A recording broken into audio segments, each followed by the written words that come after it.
نحمده نحمده ونصلي على رسوله الكريم. أما بعد فأعوذ بالله من الشيطان الرجيم. بسم الله الرحمن الرحيم. قال إني ذاهب إلى ربي سيهدين. رب هب لي من الصالحين.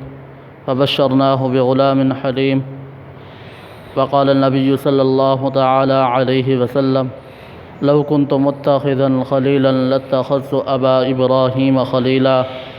صدق الله العظيم وصدق رسوله النبي الكريم ونحن على ذلك لمن الشاهدين والشاكرين والحمد لله رب العالمین. مواجب الاحترام میرے بھائیوں، بزرگوں اور دوستوں، آج میں آپ حضرات کے سامنے حضرت ابراہیم علیہ السلام کا دوسرا امتحان بیان کرنا چاہتا ہوں. اللہ رب العزت سے دعا ہے کہ مجھے ناچیز کو حق سچ بیان کرنے کی توفیق عطا فرمائے اور اس پر ہم سب کو عمل کرنے کی بھی توفیق عطا فرمائے. میرے دوستو، حضرت ابراہیم علیہ السلام نے پہلا امتحان اللہ کے حکم سے نمرود کی آگ میں چھلانگ لگا دی اور اسی سے ان کو نجات ملی. دوسرا امتحان یہ ہے کہ اللہ کے جلیل القدر پیغمبر حضرت ابراہیم علیہ السلام کے گھر میں اولاد نہیں تھی. پیغمبر رو رو کے اللہ کے دروازے پر دعائیں کر رہا ہے کہ اے اللہ مجھے نیک بیٹا عطا فرما، مجھے نیک بچہ عطا فرما. ان کی بیوی دیوار کے پیچھے کھڑی ہو کر مسکرا کر کہتی ہیں کہ آپ کی عمر 120 سال اور میری عمر 90 سال. اسی دوران حضرت جبریل امین ان کے پاس تشریف لائے اور کہا کہ آپ کو خدا کیسے بچہ دے گا؟ انہوں نے کہا کہ آپ کو خدا بچہ دے گا. انہوں نے کہا وہ خدا جو آدم کو بغیر ماں باپ کے پیدا کر سکتا ہے تو پھر آپ کو بڑھاپے میں آپ کی جھولی کو بچوں سے بھر سکتا ہے وہ خدا. تو پھر اسی دوران حضرت ابراہیم علیہ السلام کو اللہ نے حضرت اسماعیل علیہ السلام کی خوشخبری دی. 9 مہینے کے بعد حضرت اسماعیل علیہ السلام دنیا میں تشریف لاتے ہیں.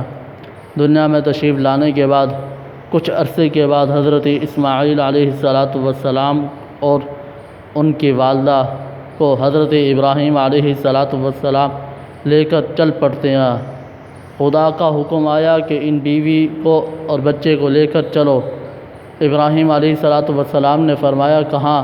کہا کہ مکہ کی بستی میں، عرب کی بستی پر لے آؤ. حضرت ابراہیم نے کہا وہاں نہ پانی ہے. اللہ نے فرمایا پانی نہ ہو. ابراہیم علیہ السلام نے فرمایا وہاں کوئی سبزہ نہیں، گھاس نہیں. اللہ نے فرمایا نہ ہو. ابراہیم علیہ السلام نے فرمایا وہاں رہائش نہیں. اللہ نے فرمایا رہائش نہ ہو. حضرت ابراہیم علیہ السلام نے پھر فرمایا کہ وہاں مکان نہیں ہے. اللہ نے فرمایا مکان نہ ہو. تو پھر حضرت ابراہیم علیہ السلام اپنی بیوی اور بچے کو لے کر صفا مروہ کی پہاڑی کے درمیان جا کر بٹھا دیا. کہا یہاں بیٹھ جاؤ. بیوی ان کی بیٹھ گئی، بچہ بھی بیٹھ گیا.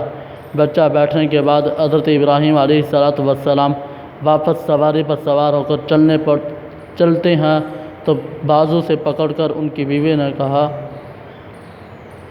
کہ آپ کہاں ہم کو چھوڑ کر جا رہے ہو؟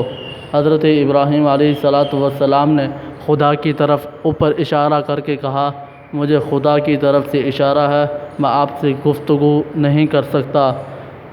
انہوں نے کہا اگر تو خدا کا پابند ہے تو میں حاجرہ بھی خدا کے حکم کی پابندی کرتی ہوں، تو چلا جا، مجھے بھی تیری کوئی ضرورت نہیں.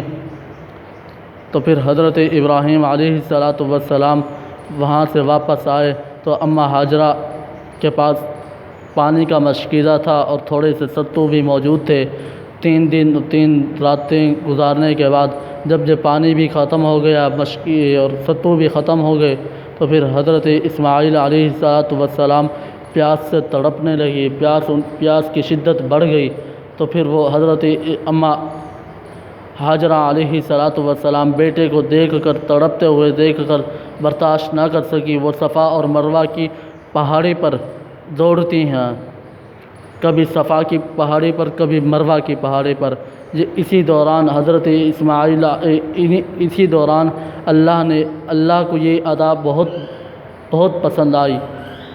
حضرت حاجرہ علیہ السلام نے 7 چکر صفا پر لگائے، 7 پہاڑی پر چکر لگانے کے بعد جب بیٹے کے پاس جا کر دیکھا کہ اس کی ایڑیوں سے پانی نکل رہا ہے، اس کی ایڑیوں سے چشمہ نکل رہا ہے، وہ دیکھ کر روتی ہوئی اللہ کے دربار میں، اللہ کے دروازے پر جا کر بیٹھتی ہیں، دعائیں کرتی ہیں۔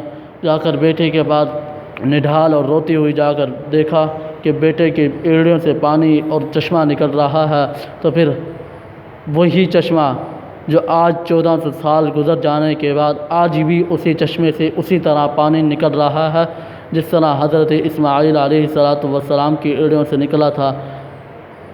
جب جو نبی کے ایڑیوں سے پانی نکلے وہ بھی آب شفا ہے، جو نبی کے جسم کے ساتھ لگ جائے وہ بھی بدل جاتا ہے۔ نبی کے جسم کے ساتھ صدیق ملا، وہ بھی بدل گیا۔ نبی کے جسم کے ساتھ عمر ملا، وہ بھی بدل گیا۔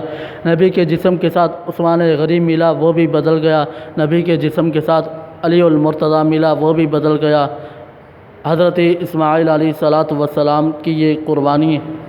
اور امام غزالی سے کسی نے پوچھا، کسی نے سوال کیا کہ حج کس چیز کا نام ہے، تو فرمایا حج اماں ہاجرہ کی اداؤں کا نام ہے۔ حج کس چیز کا نام ہے؟ اماں ہاجرہ کی اداؤں کا نام ہے۔ فرمایا حج اسماعیل علیہ السلام کی وفاؤں کا نام ہے۔ فرمایا حج حضرت ابراہیم کی دعاؤں کا نام ہے۔